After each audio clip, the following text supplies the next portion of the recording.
Post Vaishnavite period, यानी कि शंकर देव जी और माधव देव जी के बाद के समय, बाद उनके बाद क्या हुआ और कौन ऑथर आए?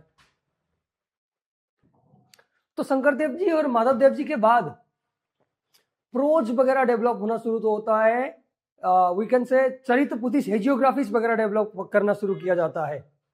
ठीक है, जैसे कि भट्टदेव, भट्टदेव जिनको क्या कहा जाता है, also known as the father of the Assamese prose. इन्होंने क्या क्या लिखा था?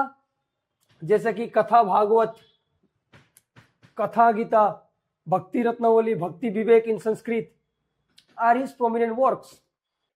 And Bhattadeva's erudition in Sanskrit grammar and the literature and his command over Bhagavata earned him the title Bhagavat Bhattacharya.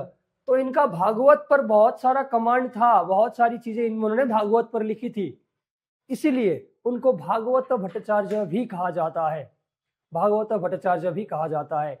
And also known as the father of the Assamese prose, Assamese prose का father भी माना जाता है इनको। ठीक है, similarly post Vaishnavite era में चरित्र पुथिस भी डेवलप हुए हैं। चरित्र पुथिस का मतलब क्या है? These are the biographies of the Vaishnava saint written by their disciples.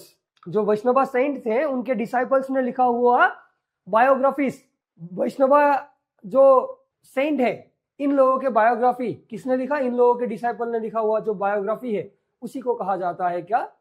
चरित्र पुथिस। And most prominent authors of this period were the Ramananda Dwija, Daitari Thakur या फिर Krishna Bharati, they were some notable authors who wrote चरित्र पुथिस। एक ऑथर का नाम मिलेगा रामचरण ठाकुर। कौन थे ये? he was the nephew of Madhav Dev. He was the nephew of Madhav Dev and what he compiled? He compiled Kirtan Gokha and translated the Bhakti Ratnakar in Assamese. ठीक है, and he also authored the Shankar Charit, Bordhwa Charit and Katha Guru Sarit। चरित यानी कि चरित्र पुथिस क्या थे? जैसे हमने कहा चरित्र पुथिस का मतलब क्या था? ये था biographies of the Vaishnava Saint.